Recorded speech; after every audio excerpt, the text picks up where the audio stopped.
Hello दोस्तों, कैसे हैं आप सब। उम्मीद है आप सब जहाँ भी होंगे ठीक होंगे। अगर आप ये स्टोरी पहली बार सुन रहे हैं तो इसे पूरा समझने के लिए आपको इसका पिछला पार्ट जरूर देखना चाहिए। कहा नहीं हुआ ये कोई नहीं समझेगा, और ऐसा भी नहीं हुआ होगा कि पंकज ने तुम्हें हाथ तक ना लगाया हो। देखो आरोही, वैसे भी कुछ ही दिनों में हम तुम्हारी शादी पंकज से ही कराने वाले थे, तो दिक्कत क्या है।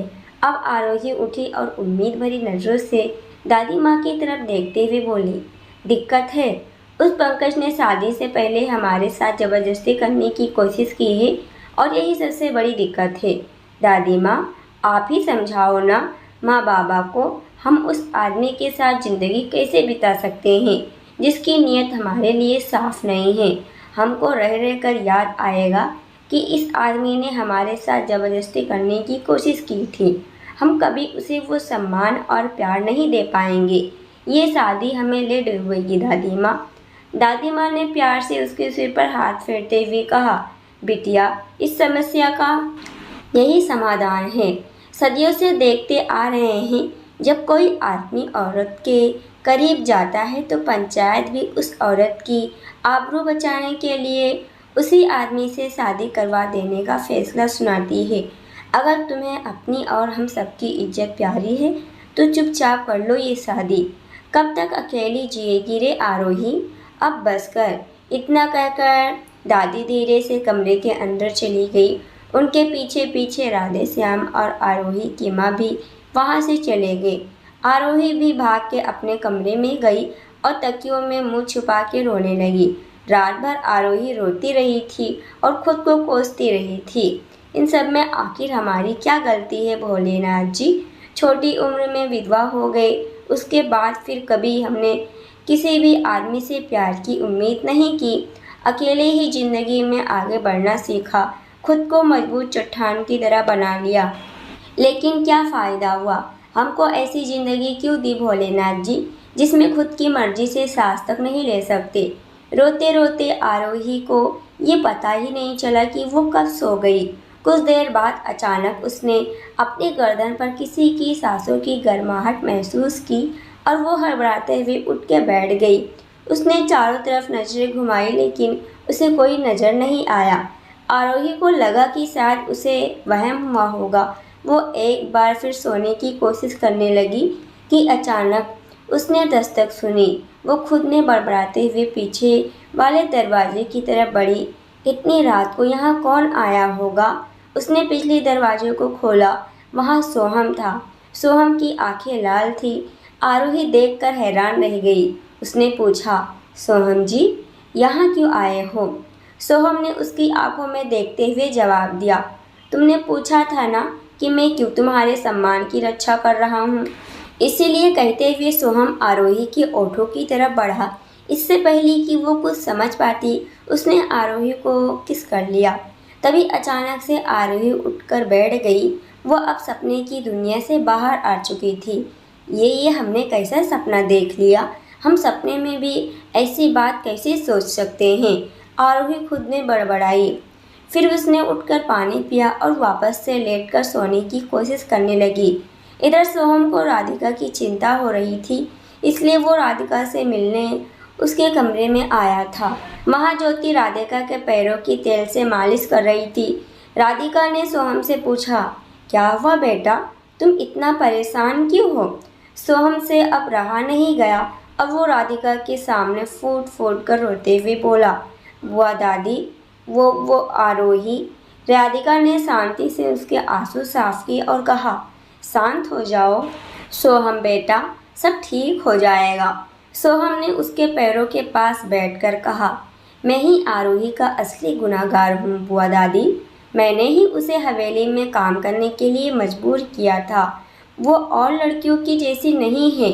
वो पढ़ना चाहती है, ज़िंदगी में कुछ करना चाहती है, अपने पैरों पर खड़ा होना चाहती थी, और उसमें टैलेंट भी फूट फूट कर भरा हुआ है। वो इस तरह की नौकरी नहीं करना चाहती थी, लेकिन फिर भी उसने अपने घर की जिम्मेदारी उठाने के लिए मजबूरी में मेरी बात मानी। उसका आज ये हाल मेरी वजह से हुआ है। उसका असली गुनहगार मैं हूँ बुआ दादी। राधिका ने उसे सांत्वना देते हुए कहा, नहीं बेटा, तुम तो उसका अच्छा करना चाहते थे। इन सब चीज़ों पर हमारा काबू नहीं रहता। राधिका ने भी अपने मन में चिंता और दुख को महसूस किया।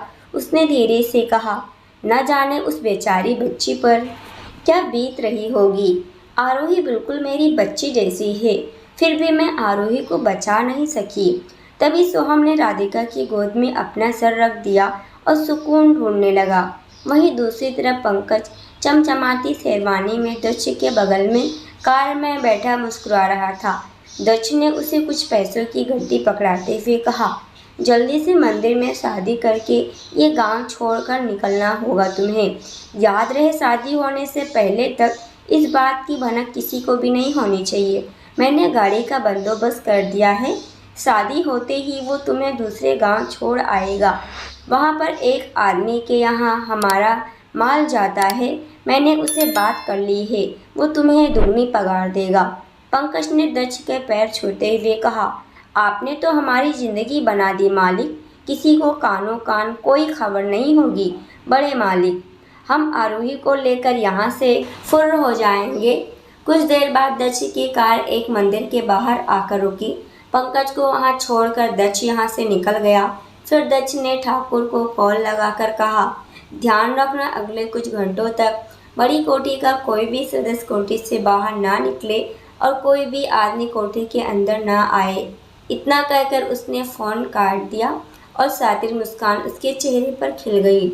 इधर बड़ी कोठी में राधिका अपने दर्द भरे मन को व्यक्त करते हुए आगे बोली, लगता है परिवार पर कोई श्राप है, क्योंकि हर परिवार एक औरत के बिना अधूरा होता है और इस परिवार में एक भी औरत आज तक ठीक से टिक ही नहीं पाई।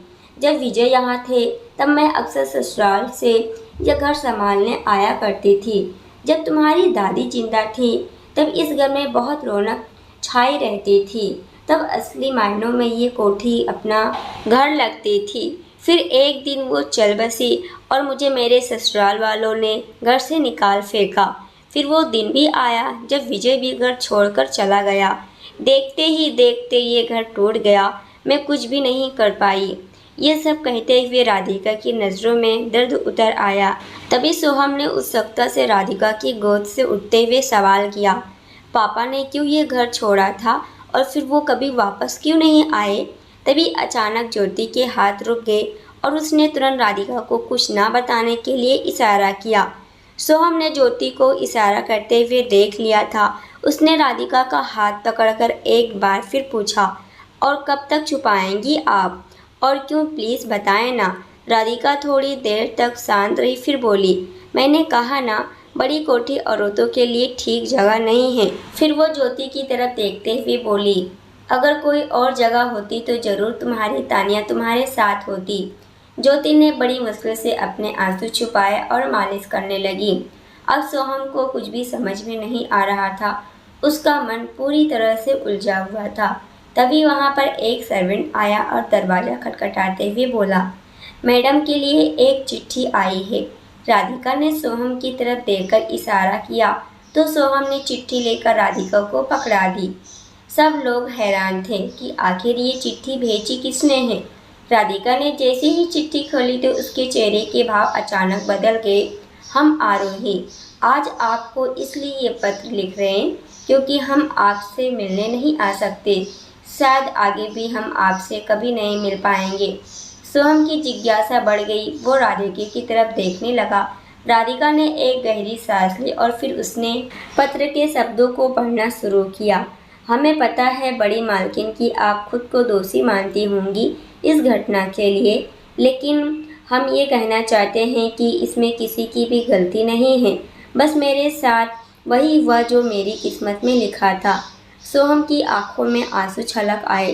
तभी राधिका ने खत आगे बढ़ते हुए पढ़ी, हम पंकज को कभी माफ़ नहीं करेंगे, लेकिन अब हम इस दुनिया से लड़ते लड़ते हार चुके हैं।